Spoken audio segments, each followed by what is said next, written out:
फर्ज है कि कितना ही गहना कोरा हो, हमें उस शहीद की श्रद्धांजलि के लिए पहुंचना चाहिए। बहुत पुरानी बात है, एक बार बीकानेर से ट्रेन में आ रहा था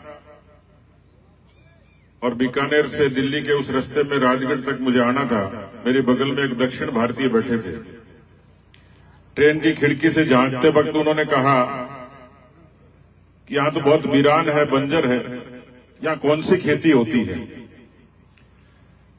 मेरे मन में एक अनायास जो दिमाग में थी वो जुबान पर आ गई। मैंने उस दक्षिण भारतीय सज्जन को कहा, ये धरती बंजर नहीं है, यहां शहादत की खेती होती है। और इस बात का प्रमाण है कि दुनिया के युद्ध इतिहास में कारगिल से बड़ी लड़ाई नहीं थी। दुश्मन चोटी पर था, भारत की सेना नीचे थी। युद्ध इतिहास में इस तरीके के बिरले उदाहरण होते हैं, लेकिन चोटी पर खड़े हुए दुश्मन को ललकार कर उसका मुकाबला करने का काम और छाती पर गोलियां झेलकर शहादत देने का काम पूरे विश्व में किसी एक तहसील के लोगों ने किया तो सादुलपुर के जांबाज अमर शहीद थे, जिन्होंने कारगिल के युद्ध में भारत को विजय दिलाई थी।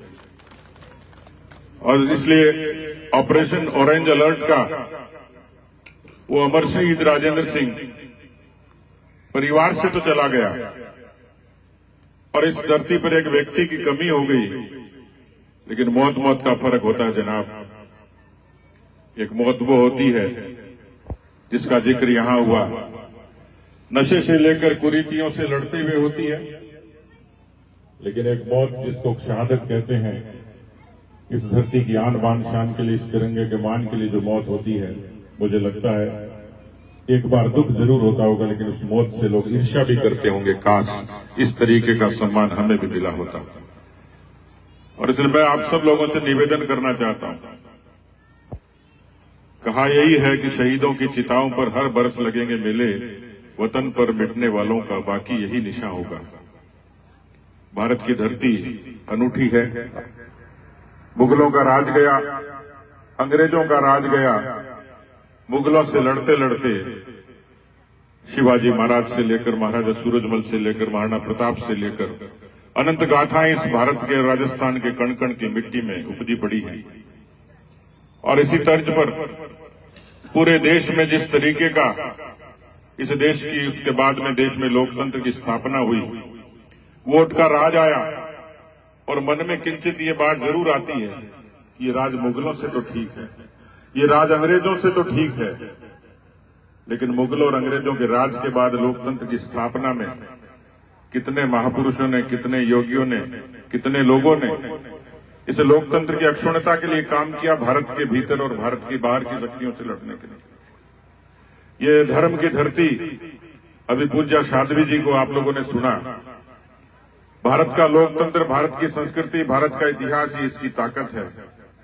और इसलिए इस ताकत को अक्षुण्ण बनाने के लिए जो दूसरा बड़ा कारक है, जो पूरे देश और दुनिया में भारत का स्वाभिमान है, मैं भारत की सेना के सामने नतमस्तक हूं कि भारत का दूसरी बड़ी उपलब्धि कोई है तो जय हिंद की सेना है, जिसने भारत के भीतर और भारत के बाहर दुश्मनों को भारत की तरफ आंख उठाने के लिए, कभी देखने के लिए उस लड़ाई के मौके पर स्वाभिमान के साथ खड़ा हुआ। इसलिए भारत की सेना भारत के भीतर भी और भारत के बाहर भी भारत का स्वाभिमान बने हुए आज खड़ी हुई।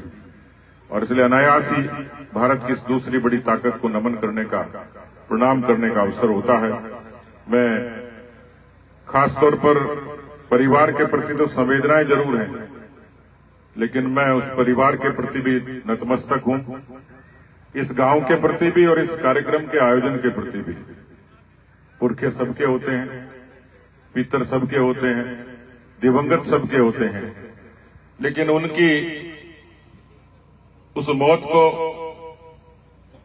उनकी उस जिंदगी से लड़ते हुए उस जोखिम के बाद उनकी शहादत को अक्षुण्ण रखना, मैं उस गांव को प्रणाम करता हूं कि जिन्होंने 4-4 शहीद इस भारत माता को दिए और उन्होंने इस देश में एक ऐसी मिसाल कायम की।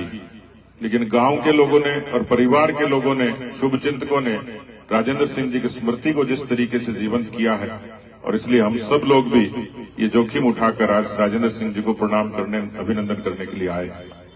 इतना ही निवेदन है, मेरे से पहले सब लोगों ने इस बात का जिक्र किया है। यह इंस्टाग्राम की पीढ़ी है जिसका जिक्र अभी साध्वी जी कर रही थी, लेकिन मुझे लगता है शहीद राजेंद्र सिंह जी के जमाने में इंस्टाग्राम की रील का इतना महत्व नहीं था, लेकिन आज नई पीढ़ी की इंस्टाग्राम की रील मुझे लगता है कि शहीद राजेंद्र सिंह की शहादत के आगे बिल्कुल फीकी है। पीढ़ी बदल जाए, मुद्दे बदल जाए, लेकिन शहादत की रील दुनिया में नायाब है, क्योंकि उस शहादत ने इस भारत मां की आन बान शान की रक्षा की है, इस तिरंगे का मान किया है, संविधान का मान किया है। और इसलिए मैं एक बार फिर से इस सुनहरे आयोजन के लिए और शहीद की इस जीवंत प्रतिमा के लिए और उनकी शहादत को अक्षुण्ण बनाए रखने के लिए जिन्होंने भी जो काम किया, मैं बहुत ही श्रद्धा से उन सबको याद करता हूं।